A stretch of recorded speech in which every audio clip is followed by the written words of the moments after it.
It's kind of crazy to think I am doing a yearly reading wrap-up, considering I feel like I just did this last year or recently. Of course I did it last year. What am I talking about? I feel like I just did one of these recently and then it wasn't all the way a year ago. As you can tell, I'm a little rusty from filming because I took a little bit of a break on this channel as well as my main channel. So I'm back. I had a nice holiday and a safe new year. I hope you guys also had the same as well. And like I said at the beginning, I'm going to be talking about the books I read, kind of wrap everything up, go back and reflect on my year of reading, and just sit here and chat. Unlike some of the other reading wrap-ups I've kind of seen, I'm not going to be talking about like every single book I've read this year. I'm pretty good about doing reading wrap-ups at the end of each month. I've missed a month here or there, but for the most part, I talk about a lot of the books that I read somewhere on my channel at some point. Now, I am getting some of my stats from my Goodreads, so if you guys aren't following my Goodreads, definitely go head over there and give me a follow.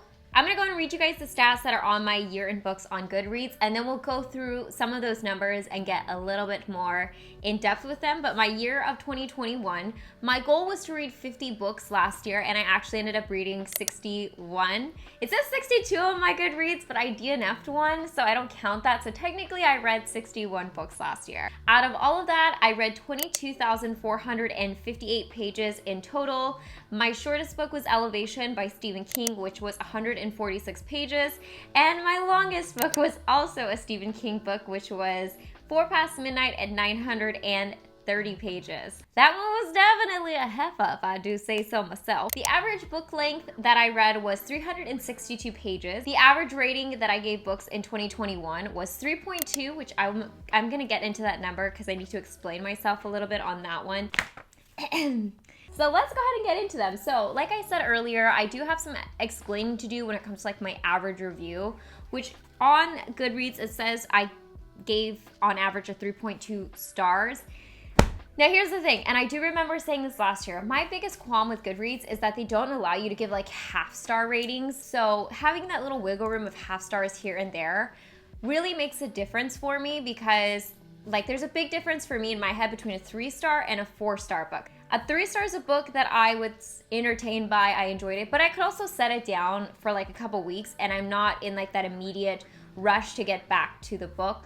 A 4-star for me is a book that I put down, but I'm like excited to pick it up and read again, and usually I finish them pretty quickly because I enjoy them that much. So yes, I do give them like half-star ratings technically on my Goodreads. I usually say in the description or like my actual review if I've given it a half-star. And so some of my books or my ratings have half stars.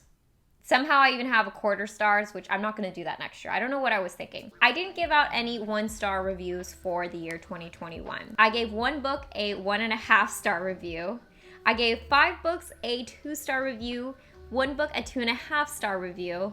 I gave 17 books a 3-star review. I gave 13 books a 3.5-star review. I gave 17 books a 4-star review. I gave 3 books a 4.5-star review, and I gave 2 books a 5-star review. So you can see out of all the books that I read, I only gave out 2 5-stars, so I think I'm fairly picky when it comes to who I give 5 stars out to. So it looks like I gave out the most 3 stars and 4-star reviews, which I guess that makes sense. I gave 2 books a 3.75 rating, which like I said, I don't plan on doing that this year. I'm strictly gonna stick to my half stars. The one book that I did DNF for the year was Astrophysics for People in a Hurry. I just automatically assumed that book was going to be like an elementary introduction to astrophysics where I could like watch space documentaries and have a better understanding of what they were talking about, and it just all went over my head. The lowest book that I rated with the 1.5 star was Unfuck Your Brain, and I went into that in a full video review of 7 anxiety books that I read as like a way to kind of jumpstart or do like a self-help boot camp in a sense. And that book was just way too cringy for me. I didn't like the lingo. It was just too much and I didn't get anything from it. So that was my 1.5 star or my lowest rating for the year 2021. The 2 books that I gave a 5-star review to was The Green Mile and The Phantom Tollbooth. I absolutely adored both of those books. The Green Mile is genuinely one of my favorite books of all time now, and The Phantom Tollbooth was a book that I read after seeing a Reddit post about books you have to read in a lifetime, and I can definitely see why that's one of those books.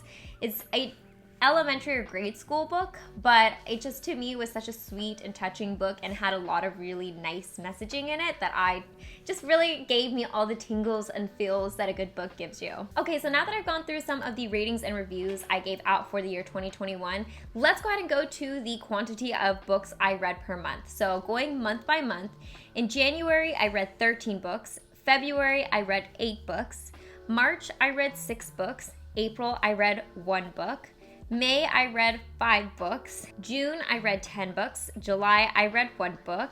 August, I read 4 books. September, I read 2 books. October, I read 4 books. November, I read 3 books. And December, I read 4 books. So as you could see, I started the year off really strong with January being my highest read month, having read 13 books. Coming in second place was actually the month of June where I read 10 books. And that's mainly because, again, I did that challenge for myself where I read the 7 anxiety books. So that tacked on quite a bit of reading for me during that month.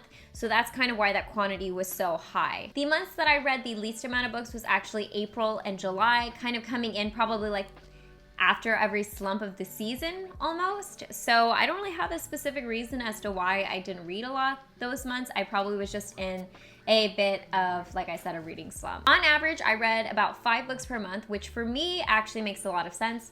My reading pace is about a book per month, plus or minus a little bit. So 5 books per month is really right on the money. Now, as far as physical or digital books, this one was something that kind of surprised me because I actually feel like I read or listen to a lot more digital or audiobooks than I do physical books. I just like the convenience of reading on my Kindle. I can read when it's dark. I can read anywhere because it's light and easy to carry with me. I just feel like I read a lot on the Kindle. However, I read 46 physical books and 15 digital books. So that took me for a surprise because I thought I was gonna have way more digital books, but I will say, I think it's because I read a lot of Stephen King books this year, obviously, because I'm a big Stephen King fan. Actually, about 20% of the reading that I did for the year 2021 was a Stephen King book.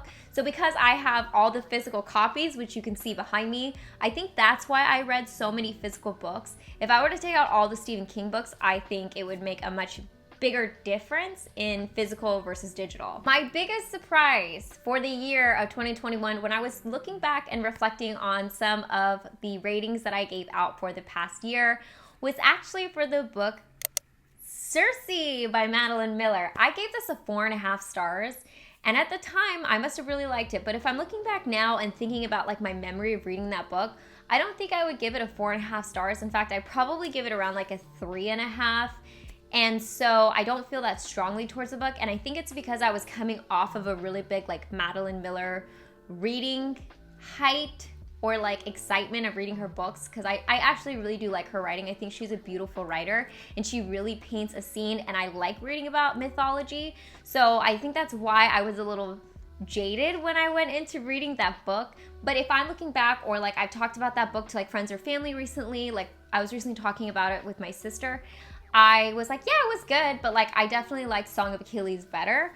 So it's kind of funny when I was looking back at that. That was my biggest surprise, was I was surprised how high I rated that, because looking back at it now, I would rate it a little bit lower. But still, it's still a good book. Don't get me wrong. It's just not 4.5 star worthy, because I was looking at some of my other like 4.5, 5-star books, and I was like, oh, I like all of those way more than I did Circe. So anyways, guys, I hope you enjoyed my reading wrap up. I'm looking forward to creating more book content for the year. In fact, I'm already working on some videos, and I'm really excited to do a bunch of different content on this channel. So leave it in the comment section down below. What are some of your goals for the new year? What are some things you'd like to see on this channel? Definitely subscribe for more content. Now that the holidays are over, I've had a little bit of a break, so I am revving up to add a lot more content and film a lot more videos for this channel as well as my main channel. So definitely subscribe and follow me on Instagram for just like day-to-day stuff that I'm up to.